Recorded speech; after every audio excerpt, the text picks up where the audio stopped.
18 தர்பார் வந்துட்டாயா. வணக்கம் மக்களே, இது நியூஸ் 18 தர்பார். நான் உங்க இடை. பொதுவா அரசியல்ல இவர் வருவார், அவர் வரமாட்டார், நான் வாரேன், ஏன் நீ வரக்கூடாது, உடனே தூக்கியாச்சு, இப்படி ஏகப்பட்ட குரல்கள் கேட்டுக்கிட்டே இருக்கு. தமிழ்நாட்டு மக்கள் எல்லாம் யார் யாரோட போவா, யார் யாரோட இருப்பான்னு ஆவலோட எதிர்பார்த்துக்கிட்டு இருக்கிறாங்க. அப்படிப்பட்ட ஏராளமான விஷயங்களோட இப்ப நம்ம நிகழ்ச்சிக்குள்ள போறோம். எல்லாரும் ரெடியா இருக்கீங்களா? வாங்க, கையை பிடிச்சுக்கிட்டே உங்களை கூட்டு போறேன். சம சினிமாக்குள்ள போறோம். ஜாத்ரா திருவிழா அப்படின்னு தெலுங்கானால ஒரு பெரிய திருவிழாங்க. இந்த திருவிழா பாரம்பரிய திருவிழா. அங்க நம்ம சீதாமான்னு ஒரு மினிஸ்டர் இருக்காங்க இல்லையா, அவங்க பெண்களோட அதிகாரிகளோட சேர்ந்து ஒரு ஆட்டத்தை போட்டு விழாவை பயங்கரமா சிறப்பிச்சிருக்காங்க. எட்டி பார்த்து சந்தோஷப்படுங்க.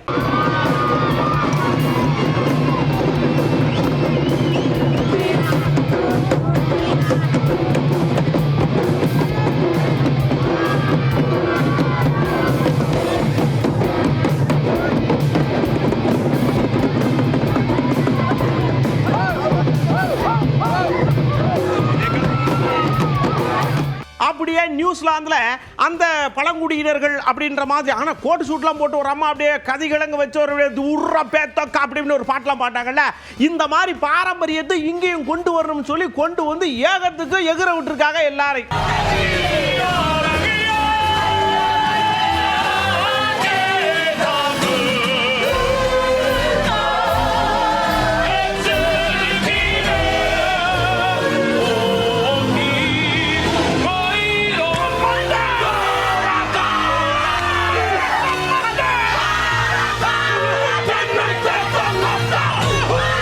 அப்படியே நேரா டெல்லிக்கு போறோம். குடியரசு தினம் முடிஞ்சு போச்சு. படை வீரர்கள்லாம் பாசறைக்கு போங்கப்பா அப்படின்னு வழி அனுப்பி வச்சாங்க. வழி அனுப்பும் போது கூட அவங்க பிரமாதமா ஒரு நடைய போட்டு மிடுக்கா நடந்து போயிருக்காங்க அவங்களுடைய பாசறை.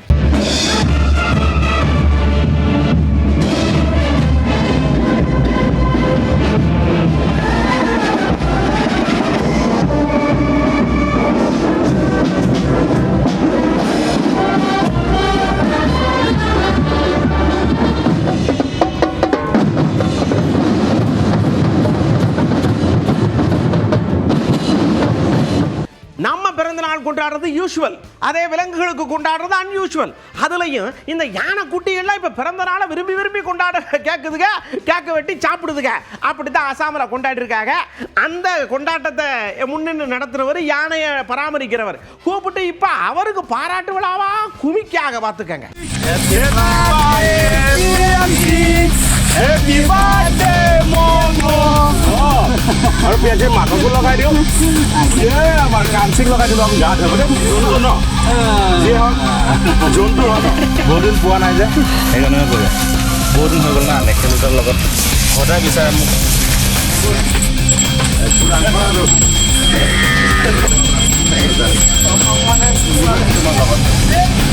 Nuani momo. Malah nara nuani.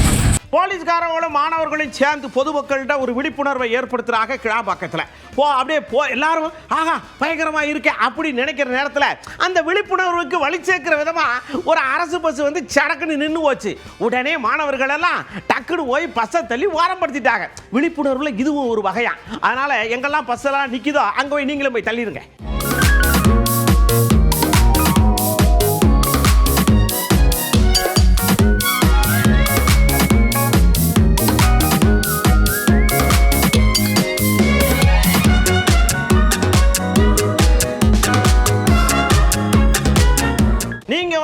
Dress போடுறீங்க, விதவிதமா போறீங்க, கோட்டு சூட்டு போடுறீங்க. ஆனா இந்த பூக்கள், மரங்கள், செடிகள் இவைகள் ட்ரெஸ் போட்டா எப்படி இருக்கும்? மெக்சிகோல இப்படி வித்தியாசமா யாரோ ஒரு மனுஷன் சிந்திச்சு எல்லார்ட்டையும் பரப்பி விட்டு கடைசியில் அந்த ஊர்ல இருக்கிற எல்லா மரம், செடி, கொடி எல்லாத்துக்கும் ட்ரெஸ் போட்டு விட்டுருக்காங்க. அது ஊரா பேஷன் ஷோ நடத்துறதுக்கு போராட்டம் பண்ணும் போல் இருக்கு.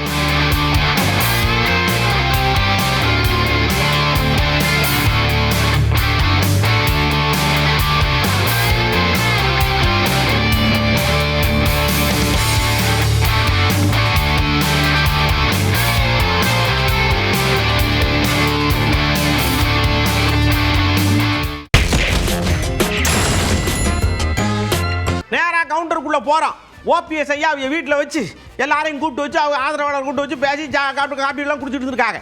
சடக்குன்னு 2 பேர் எந்திரிச்சு அதிமுகவுக்கு போவீங்களா மாட்டீங்களா அப்படின்னு கேட்டுவிட்டாங்க பத்திரிகையாளர்கள். அவர் கொஞ்சம் தடுமாறி டென்ஷன் ஆகி நான் ரெடிங்க, அவங்க 2 பேரும் ரெடியா அப்படின்னு எதிர்கேள்வி கேட்டு விட்டாரு.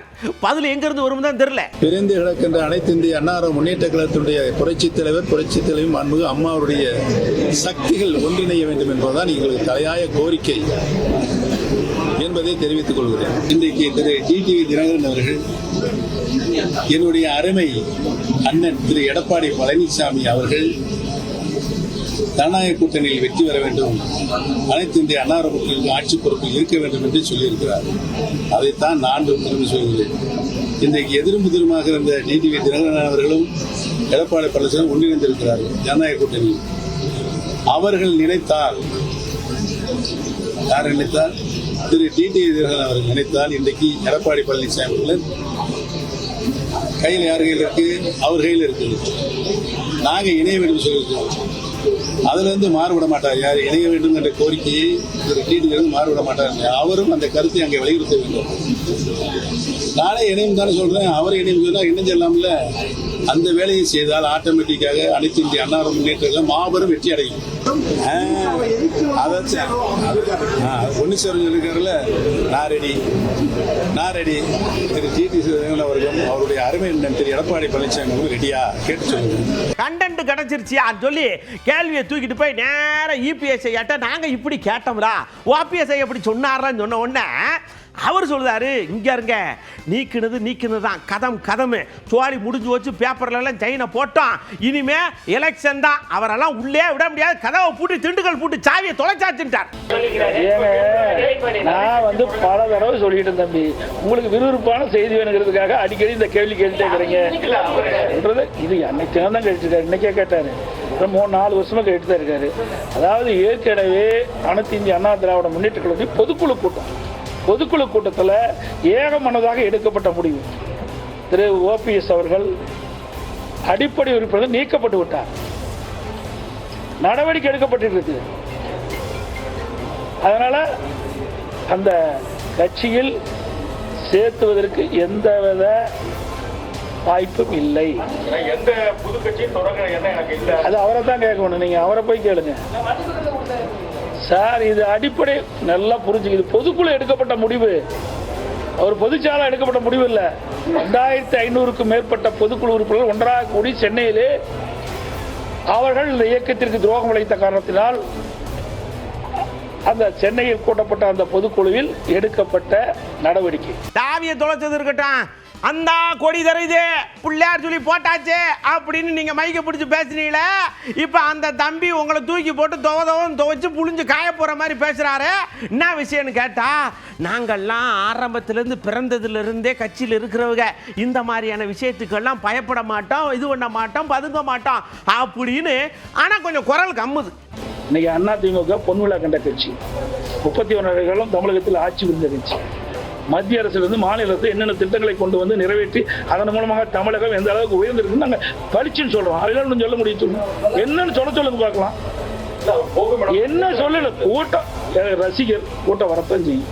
ஒரு அவர் சிறந்த நடிகர், அது எந்த மாற்று கருத்தும் கிடையாது. ஆனா சிறந்த அரசியல்வாதி நாங்க தான். மக்களுக்கு சேவை செய்தோம்னா நாங்க தான் இது வரைக்கும் மக்களுக்கு குரல் கொடுத்துட்டு இருக்கிறோம். இந்த ஆட்சி எழுத்து கூட பேச முடியல, அது வரைக்கும் திரைப்படத்தில் நடிச்சுட்டு தான் இருந்தாரு. இப்பதான் வெளியில் வந்திருக்கிறாரு. நான் இந்த பொது நாளைக்கு 1974 வந்தேன். 51 ஆண்டு காலம் ஆகிப்போச்சு. 51 ஆண்டு காலம் மக்களுடைய பிரச்சனையை நாங்கள் அணுவு நிதியாக தெரிஞ்சிருக்கிறோம். ஒரு சாதாரண பிரச்சனைக்கே சாதாரண பிரச்சனை இல்லை, அது மிகப்பெரிய கடுமையான பிரச்சனை தான். அது தவறு, நான் சொன்ன வார்த்தை. இன்றைக்கு 41 உயிர்கள் இழந்து விட்டோம். என்ன நடந்திருக்க வேணும்? யாருக்காக உயிரிழந்தார்கள்? அவரை காணத, அவருடைய கூட்டத்தை, அவருடைய பேச்சை கேட்பதற்காக வந்த கூட்டம். என்ன பண்ணிருக்கோம்? நேரடியாக அங்கே போயிருக்கோம். நாங்களாம் ஓடல, நாங்க எந்த கட்சி அந்த கட்சின்னு பார்க்கல. விலைமதிக்க முடியாத உயிர்கள் 41 போயிட்டு இருந்தோம். பாவம், பரிதாபம். இந்த குடும்பம் எந்த நிலையில் இருக்கும்? அவர்களுக்கு எங்களால் முடிஞ்ச ஆறுதல் சொல்லணும். அந்த ஆறுதல் கூட உங்களால சொல்ல முடியலையே. அவரை கட்சி நடத்தி என்ன செய்ய போறீங்க? அப்படியே சடக்குன்னு உஷாராகி இன்னொரு விஷயத்தை சொல்றாரு. என்னன்னா, இங்க பாருங்க, ஒருத்தர் அரசியலுக்கு இல்ல எதுக்கு வர்றாருங்கிறத நான் எட்டருந்தே பார்த்து தெரிஞ்சுக்கிறேன். நான் தான் ஆமா, ஏன்னா நான் சின்ன வயசுல இருந்து அரசியல் இருக்கும்ல. 41 குடும்பம் அனாதை நிக்கி யாரு கேப்பா, போங்க ஐயாங்கிட்டு அப்படின்னு தள்ளி விட்டார். எதையுமே செய்யாம திரைப்படத்தில் இருக்க வரைக்கும் சம்பாரிச்சிங்க, விட்டுட்டு வந்தீங்க. நான் பல்லாயிரக்கணக்கு கோடி விட்டுட்டு வந்தேங்கிறீங்க. யாருக்கா விட்டுட்டு வந்தீங்க? இப்படிப்பட்ட ஒரு அரசியல் தாங்குவார் சார்? அதெல்லாம் நான் சொல்லலை. நீங்க கேட்ட கேள்விக்கு நான் பதில் அவ்வளவு. தாங்குவாரா போவாரா, அதாவது அனுபவம். இது சாதாரண விஷயம் இல்லை. இன்னைக்கு என்னாச்சு, திட்டமில்லாம போன காரணத்தால தான் 41 உயிர்கள் நம்ம பலி கொடுத்துட்டோம். சாதாரண விஷயம் இல்லைங்க. 41 குடும்பம் இன்னைக்கு அனாதி ஆயிட்டு இல்ல. ஆமா இன்னைக்கு சார், அதாவது விலையும் பயிர் முறையிலே தெரியுமாங்க. நாம மக்களை இன்னைக்கு ஒரு ரசிகர் பட்டாலும் ஏறலாம இருப்பதற்காக எதை வேணாலும் பேசிட முடியும். இது 8 கோடி மக்களுடைய வாழ்வாதார பிரச்சனை. ஒரு அரசாங்கம் வந்தா எப்படி செயல்பட என்பதை பார்க்கணும். கொரோனா காலம் இருந்ததுங்க. கொரோனா காலம் வந்து இவ்வளவு வீட்டு விட்டு வெளியே வருவாரா? நான் 32 மாவட்டத்தை நேரடியாக போனேன். என்னை கூட மருத்துவர்கள் சொன்னாங்க, நான் அடிக்கடி சொன்னேன். ஆனால் நான் 15 மாவட்டத்துக்கு போயிட்டு 16ஆம் மாவட்டம் திருச்சிக்கு போகும்போது தமாக தலைவர் ஒருத்தர் அவர் வந்து பிரமாதமாக விவசாயிகிட்ட பேசிட்டு இருந்தார். ஒரு வாரம் கழிச்சு அவர் கொடுத்துருந்தார். அந்த செய்தியெல்லாம் அவர்கிட்ட கேட்கணும்னு சொன்னேன். இறந்துட்டார். அருமையான உடல், 55-57 வயசு தான் இருக்கு. அப்படிப்பட்ட சூழ்நிலை கூட 32 மாவட்டம் நேரடியாக போம் மக்களை போய் சந்திச்சோம். அந்த காலகட்டத்தில் ஒரு இக்கட்டான காலகட்டம். மக்களை காக்க வேண்டும், மக்களுடைய பிரச்சனை தீர்க்க வேண்டும். அதையெல்லாம் நேரடியாக சேர்ந்து நீங்க எல்லா ஊடகம் பார்த்தீங்க, எல்லா இடத்துலையும் போனோம். அப்படி ஒரு சூழல் வருகின்ற போது இவர்களாம் எப்படி சமாளிக்க முடியும்? அப்படியே நயினாரையா வந்தார். இங்க பாருங்க, எல்லாம் குறைச்சிருக்கிறா வச்சிருக்கிறா. என்ன குறைச்சிருக்கீங்க? அவர் 4 லட்சம் கோடி கடனை வச்சாரு, நீங்க 10 லட்சம் கோடியா ஏற்றி வச்சிருக்கீங்க. 4 லட்சத்தை ஒரு 2 லட்சம் கோடியா குறைச்சிருந்தீங்கன்னா தானே கரெக்ட். 10 லட்சம் ஏற்றி வச்சிருக்கீங்களே, யாரு பண்ணுவா அப்படின்னு கேட்காரு. பதில் வருது. ஆட்சிக்கு வரதுக்கு முன்னாடி சொன்ன சொத்து வரியை கூட்ட மாட்டோம்னு சொன்னீங்க. சொத்து வரியை 300% கூட்டியிருக்கிறாங்க. மின்சார கட்டணம் எவ்வளவு? 300% கூட்டியிருக்காங்க. யாரும் தொழில் செய்ய முடியாது. எந்த தொழில் வருஷத்துக்கு மின்சார கட்டணம் டெபாசிட் ஆண்டு ஒரு வருஷத்துக்கு டெபாசிட்டை கூட்டிக்கிட்டே இருக்கிறாங்க. டெபாசிட் இன்னைக்கு மின்சாரத்துறையில் மட்டும் இன்னைக்கு லட்சம் கோடி ரூபாய் நஷ்டத்தில் போயிட்டு இருக்கு. போக்குவரத்து நஷ்டத்தில் போயிட்டு, இதை விட மோசமாக போயிருமா? நாங்கள் ஆளுங்கட்சியா தமிழ்நாட்டில் பாரதிய ஜனதா வரும்போது மத்திய அரசு அதிக நிதிகளை கொடுத்து மின்சார கட்டணத்தை குறைப்பதற்கு முயற்சி செய்வோம். எப்படின்னா, தமிழகத்திற்கு தேவையான கடன்களை அல்லது பொருட்களை உதவியை பணமாக கொடுத்து தமிழகம் இன்னைக்கு 9 லட்சம் கோடி ரூபாய் நஷ்டத்தில் போயிட்டு இருக்கு, கடனில் இருக்கு. 9 லட்சம் கோடி. அண்ணன் இபிஎஸ் அவர்கள் இருக்கும்போது 4 லட்சம் கோடி. இந்த 5 வருஷத்தில் 5 லட்சம் கோடி. அது ஆல்வினுக்கு 500 ரூபா, அன்னைக்கு 2500 ரூபா கடன் இருக்கு. நம்ம எல்லாருக்கும் கடன் இருக்கு. அந்த கடன் யார் பொறுப்பு? இதை விட சீரடி எப்படி முடியும்? ஒரு முதலமைச்சர் எப்படி முடியும்? ஒரு முதலமைச்சர் அவர் இபிஎஸ் 4 லட்சம் கோடின்னு வச்சுட்டு போயிருந்தால் அதை 3 லட்சம் கோடியாக குறைச்சிருந்தா திறமையானவர், ஆட்சியில் நல்லது அப்படின்னு சொல்லலாம். எங்கேயுமே கொலை நடக்கலை, கொள்ளை நடக்கலை அப்படின்னா திறமையானவன்னு சொல்லலாம். நீங்க டெய்லி பத்திரிகையை பிரிச்சு பார்க்க முடியலையே. இந்த கேள்வி நேரா அப்பா அவர் அங்க இருக்காருல, ஓரமணின்னு கேட்டிருந்து பாருவளுக்கு. இங்க பாருங்க, 10 லட்சம் கோடி கடன் சொல்லுதீங்களே, நான் கேட்கறதுக்கு பதில் சொல்லுதுங்க. ஐரோப்பாவோட ஒப்பந்தம் போட்டாச்சு, நாளைக்கே ஏற்றுமதி பண்ணிடுவோம்னு உங்க ஐயா சொல்லுதாரு. இந்த பக்கம் 1 வருஷம் கழிச்சு ஆகும்கிய. நீங்களே இப்படி எலெக்ஷன் வந்தவுடனே தறிக்கிடத்தம் போட்டு கிடக்கிய, நீங்க கடனை பத்தி பேசுறீங்களா அப்படின்னு நம்ம முன்னாள் ஆசிரியர் கேள்வியாக்கார். தமிழ்நாட்டில் தேர்தலுக்காக இந்த ஐரோப்பாவோட ஒரு ஒப்பந்தம் இது நடைமுறைக்கு வருமானா எனக்கு அதில் சந்தேகம் இல்லை. இது சந்தேகமாக இருக்குது எனக்கு. இது நடைமுறைக்கு எப்போ வரும்? எப்போ நடைமுறைக்கு இவங்களுடைய பாதிப்பை சரி பண்ண முடியும்? தேர்தலுக்காக இந்த ஒப்பந்தம் கையெழுத்து போட்டதாக தான் நினைக்கிறேனே தவிர தமிழ்நாட்டில் இவ்வளவு பாதிப்பு இருக்குது, தமிழ்நாட்டு மக்கள் நம்மளை ஏற்றுக்கொள்ள மாட்டாங்க, இந்த ஒப்பந்தத்தை போட்டு அவங்கள ஏமாத்திடலான்னு நினைக்காங்க. தமிழ்நாட்டு மக்கள் தொழில் பண்ணுறவங்க வியாபாரம் பண்ணாங்க. ஏன்னா வேலை இல்லையே, பாதிப்பு இருக்க, உற்பத்தி பண்ண பொருளை அனுப்ப முடியாத. அப்போ அவன் என்ன முடிவெடுப்பான்? இந்த அரசு உண்மையிலே அவங்க மேலே அக்கறை இருந்தால் போட்டிருக்கக்கூடிய அந்த ஜிஎஸ்டி வரியெல்லாம் ரத்து பண்ண சொல்லி கேளுங்க நீங்க. அப்படியே நயினார் ஐயா இதுக்கு பதில் சொல்ற மாதிரி நான் என்ன சொன்னாலும் மக்கள் நம்புவாங்க. ஏன்னா அவங்க கிட்ட நான் அப்படிதான் பழகி வச்சிருக்கேன். அவங்க பூரா என் பேச்சை நம்பித்தான் தீரணும். அடுத்து நான் தான் ஜெயிப்பேன். இது சத்தியம். போங்க. 2001, 2006, 2011, 2016, 2021 திருநெல்வேலி தொகுதி மக்கள் என்னுடைய உடன்பிறந்த சகோதரர் போல என்னை அவருடைய வீட்டில் ஒரு பிள்ளை போல என்னை எல்லையும் பார்த்துட்டு என்னை கூட கண்கூட என்னை பார்க்க முடியும். இந்த இடத்த விட்டு பிரிஞ்சு போகிற ஒவ்வொருடைய முகத்தையும் பார்க்கும்போது அவருடைய வீட்டில் ஒருத்தருங்கிற உணர்வோடு இருக்கிறாங்க. ஆக திருநெல்வேலி தொகுதி என்னையும் எப்பொழுதும் பிரித்து பார்க்க முடியாது. இடம்பெறும். நாங்க அரசியல் பயணத்தில் அப்படி இப்படி போய்கிட்டே இருக்கோம். திடீர்னு யார் ஜெயிப்பா அப்படின்னு கேட்டா எலெக்ஷன் வரணும், ஓட்டு போடணும், என்னன்னு அதெல்லாம் நடக்கணும்ல. திடீர்னு பறக்கணும் கேட்டா நடக்கும் போது நடக்கும். போங்காரு வைகோ என்னாச்சு? எல்லா கேள்விகளுக்கும் என் சகோதரர்களே ஒரே பதில்தான். அறிவிப்பு தேர்தலில் வரட்டும். நான் முந்திக் கொண்டு எதையும் சொல்ல விரும்புவதில்லை, நான் சொல்வதும் இல்லை. ஆனால் தேர்தலில் முடிவு எப்படி இருக்கும் என்று கேட்பதற்கு திராவிட முன்னேற்றக் கழகத்தின் தலைமையிலான மதச்சார்பற்ற முற்போக்கு கூட்டணி, இந்தியா பிளாக்கிலே அங்கம் வகிக்கின்ற கூட்டணி மகத்தான வெற்றியை பெறும். திராவிட முன்னேற்றக் கழகம் மாண்புமிகு தளபதி ஸ்டாலின் தலைமையில் தனிப்பெரும்பான்மை பெற்று 26 தேர்தலுக்கு பின்னரும் இந்த திராவிட மாடல் அரசு தொடர்கிற வகையில் ஆட்சி அமைக்கும் என்பதை நம்பிக்கையாக தெரிவித்துக் கொள்கிறேன். அப்படியே வைகோ ஐயா இன்னொரு விஷயத்தை உண்மையை நயம்பட எடுத்து சொல்றாங்கல்ல. கலைஞர் ஐயாக்கு அப்புறம் ஸ்டாலின் பக்கத்தில் நான் தான் இருப்பேன், இருந்து எல்லா நல்லது கெட்டதை எடுத்து சொல்லி அரசியல்ல அவரை அப்படியே புடம் போட்ட தங்கமா மாத்துவேன் அப்படின்னு இன்ன வரைக்கும் நான் எதுவும் கேட்டிருக்கேனா, விலகி இருக்கேனா அப்படின்னு கேட்காரு. யார்கிட்ட கேட்காருன்னு தெரியல. இந்தியாவிலே உள்ள எல்லா கட்சியும் ஒரு கட்சியை இன்னொரு கட்சி விமர்சித்ததும் பின்னொரு கட்டத்தில் அவர்கள் தோழமை கொண்டு கூட்டணி அமைத்ததும் இந்தியா பூராவிலும் நடந்து வந்திருக்கிறது, தமிழ்நாட்டிலும் நடந்து வந்திருக்கிறது. நாங்கள் 2015 உயர்நிலை குழுவையும் மாவட்ட செயலாளர் கூட்டத்தை கூட்டி நீண்ட ஆலோசனைக்கு பிறகு திராவிட இயக்கத்துக்கு எந்த ஆபத்தும் வரக்கூடாது, ஆக அதுக்கு தலைமை தாங்குகிற திராவிட முன்னேற்ற கழகத்திற்கு எந்த விதமான பங்கமும் ஏற்படக்கூடாது,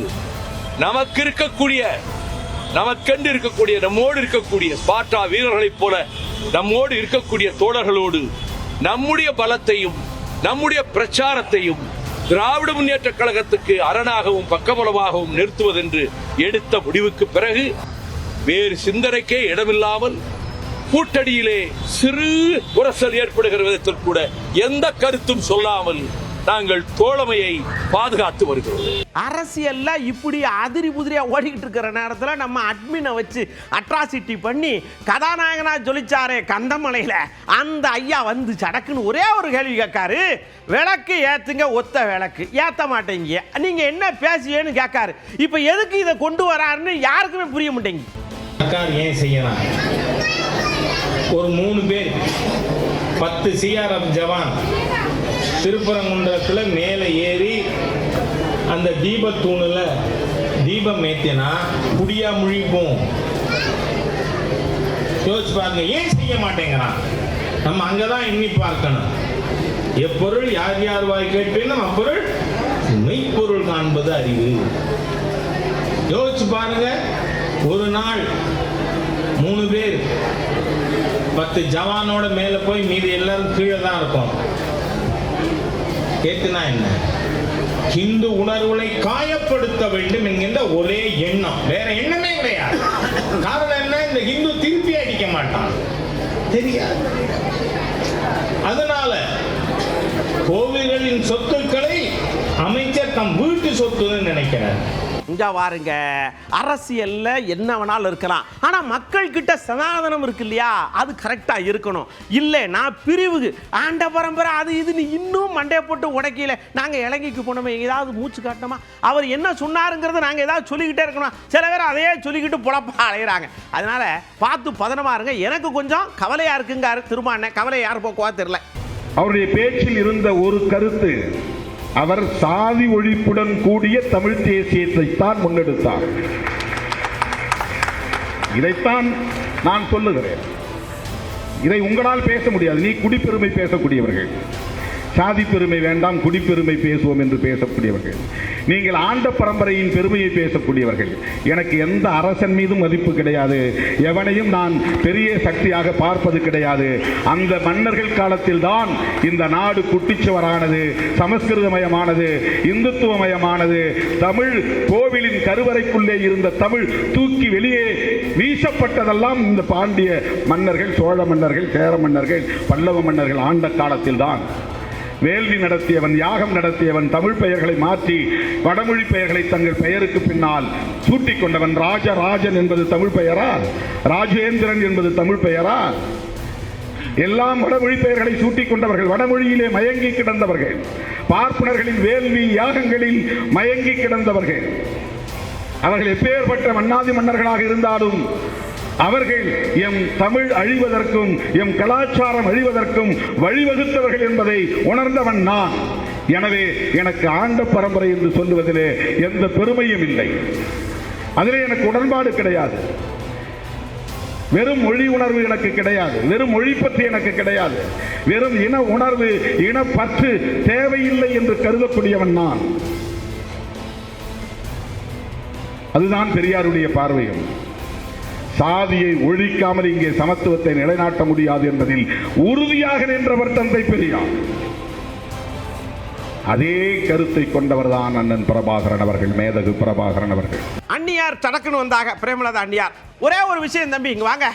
26 எலெக்ஷன்ல ஒரு 4 குரூப்பா இருக்கு, இன்னொரு 5 குரூப்பா கூட மாறலாம். ஆனா எங்க ஓட்டு எங்கேயும் போவதில்ல. கேப்டன் அப்படி ஆணித்தரமா ஸ்ட்ராங்கா ஓட்டுகளை பிதிச்சு வச்சிருக்காரு. நாங்க கரெக்டா இருக்கோம் அப்படின்னு சொல்றாங்க. ஆனா அவங்களுக்கு லேசா ஒரு சின்ன பயம் இருக்கு. எத்தனை பேர் போட்டிடுறாங்களோ அத்தனை முனை போட்டி, அதுல மாற்று கருத்து இல்லை. ஆனா மக்கள் யாரை தேர்ந்தெடுத்து யாருக்கு ஆட்சி அதிகாரத்தை கொடுக்கறாங்க அப்படிங்கிறது தேர்தல் முடிவுகள் தான் சொல்லுவாங்க. மக்கள் தீர்ப்பே தான் மகேசன் தீர்ப்பு. அதனால 3 முனையா 4 முனையா 5 முனையா எதுவுமே நம்ம இப்ப சொல்ல முடியாது. இப்ப வரைக்கும் எனக்கு தெரிஞ்ச 4 முனை போட்டி இருக்கிறது. எந்த போட்டி இருந்தாலும் மக்கள் தான் இறுதி எஜமானர்கள். என்னைக்காவது ஒரு விஷயம் நடந்துச்சுன்னா அதை வச்சுக்கிட்டு ஒட்டுமொத்த விஷயமும் இப்படித்தான் இருக்குன்னு கேள்வி கேட்கப்படாது. எடப்பாடி ஐயார் ஆட்சியில் ஏகப்பட்ட விஷயம் நடந்திருக்கு. உட்கார்ந்து எழுதுனா ஒரு புத்தகம் இல்லை, 300 புத்தகம் எழுதலாம். இதை எங்கேயாவது இது பண்றோமா? அங்க ஒண்ணு இங்க ஒன்று நடக்க, ஆனால் ஆக்ஷன் எடுக்கிறோமா இல்லையா? டக்குன்னு எடுத்து டமார தூக்கி போடுறோமா இல்லையா? அதை பாருங்க அப்படிங்கிற நம்ம மாசு ஐயா. எடப்பாடி பழனிசாமி இருக்கும்போது நல்ல பாதுகாப்பு இருந்ததுங்கிறத நீங்களே நன்றாக உணர்வீர்கள். எடப்பாடி பழனிசாமி முதல்வராக இருந்த சமயத்தில் தான் இதுபோல் தினத்திற்கு 100 சம்பவங்கள் நடைபெற்றிருக்கிறது. அந்த 4 வருஷத்தில் ஒவ்வொரு நாளுமே நடைபெற்ற சம்பவங்களை, அது உங்களுடைய ஊடகங்களில் பத்திரிகைகளில் வந்த செய்திகளை மட்டுமே நான் பட்டியலிட்டு சொன்னால் அது ஒரு நாளைக்கு ஒரு 100 பக்கத்துக்கு புத்தகம் போட வேண்டியது இருக்கும். அதை விட்டுருங்க அவர் சொல்கிறத. ஆனால் இது மிக பெரிய அளவில் சட்டம் ஒழுங்கு இன்னைக்கு பாதுகாப்பாக இருக்கிறது. இந்த தனி மனித இந்த விரோதங்களினால் நடைபெறுகிற இந்த விஷயங்களை பொறுத்தவரை காவல்துறை ஒரு மிகப்பெரிய அளவில் ஒரு நடவடிக்கை எடுத்து தண்டித்து கொண்டிருக்கிறது. நம்ம ஆர்டிசி சொல்லியிருக்கிறாங்க. இப்போ அது சம்பந்தமாக காவல்துறையினர் ரூபாயோடைய மதிப்பு ஏறுச்சுன்னா தங்க விலை குறையும், ரூபாயோடைய மதிப்பு குறைஞ்சுன்னா தங்க விலை ஏறும். இது ஒரு டெக்னிக்கல் பாயிண்ட். இதை உள்ளுக்குள்ள இருக்கிறவங்களுக்கு ஆழமா புரியும், வெளியில இருக்கிறவங்களுக்கு அசாத்தியமா புரியும். நிர்மலா சீதாராமன் அம்மாவுக்கு புரியுதா புரியலையாங்கிறது தெரியல அப்படின்னு சொல்றது யாருன்னு பாருங்களேன், மிரண்டுருவே நீங்க. தங்கம் ஒரு சேமிப்பு கருவி. தங்கத்தில் போட்டால் பணம் பத்திரமாக இருக்கும். தங்கத்தில் ஏன் போடுறாங்க? வங்கியில் போட்டால் பணவீக்கத்தின் காரணமாக மதிப்பு குறையுது. ஆக எல்லாம் ஒன்றுக்கொன்று பின்னப்பட்ட நடவடிக்கைகள். ரூபாய் மதிப்பு குறைந்தால் தங்கம் வாங்குவது அதிகரிக்கும். தங்கம் வாங்குவது அதிகரித்தால் ரூபாய் மதிப்பு குறையும். ஏன்னா தங்கத்தை இறக்குமதி செய்யலாம். இது எது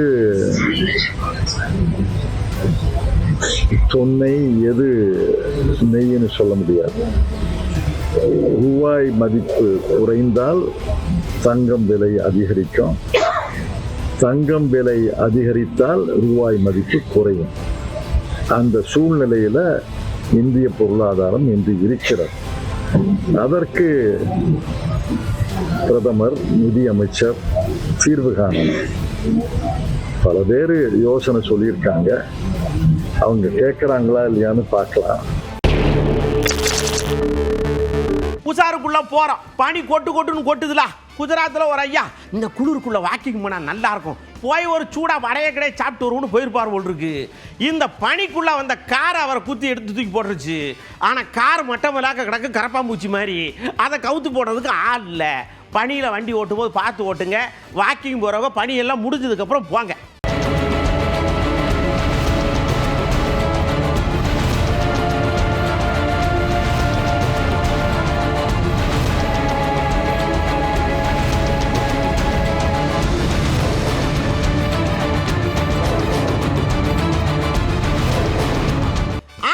பாருங்க, எல்லா இடத்துலையும் மணி வேற மாதிரி அங்கேயும் மணி வேறு, ஆனால் கொஞ்சம் கம்மியாக போயிடுது. அதனால பின்னாடி திரும்பி பார்த்துருக்காரு, ஒரு லாரி வந்திருக்கு. இந்த லாரிக்கார் என்ன பண்ணிருக்காரு, வருங்குள்ள போயிட்டா என்ன அப்படின்னு கொஞ்சம் சவலைப்பட்டிருக்காரு. திரும்பினார், மோதிருச்சு, அவ்வளோதான். அந்த அவசரம் இருக்கு இல்லையா, கொஞ்சம் கூட நிதானத்து இல்லாமல் போய்கிட்டே இருக்கு. ஏன்னு தெரியல.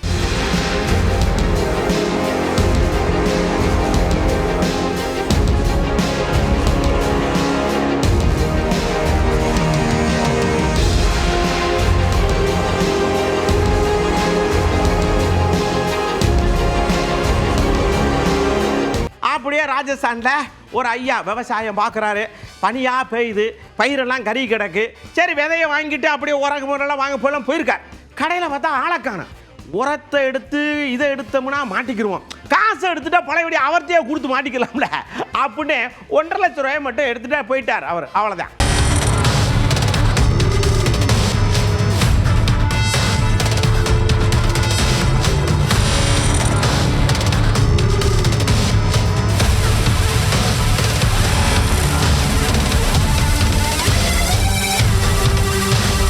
நாய்களுக்கு உத்தரப்பிரதேசத்தில் குளிர் ஜாஸ்தியாக இருக்கிறதுனால சாப்பிட கிடைக்கல போல் இருக்கு. எதோ கடிப்போம்னு தெரியுது. ஒரு 10-15 பேரை லவலவலன்னு கடிச்சு பிடிச்சலா ஆஸ்பத்திரியில் கிடக்காக. நாய்கள்கிட்ட நாம் என்னவும் சொல்ல முடியாது, மனசுகிட்ட தான் சொல்ல முடியும். நாய்கள்கிட்ட பார்த்துருங்க.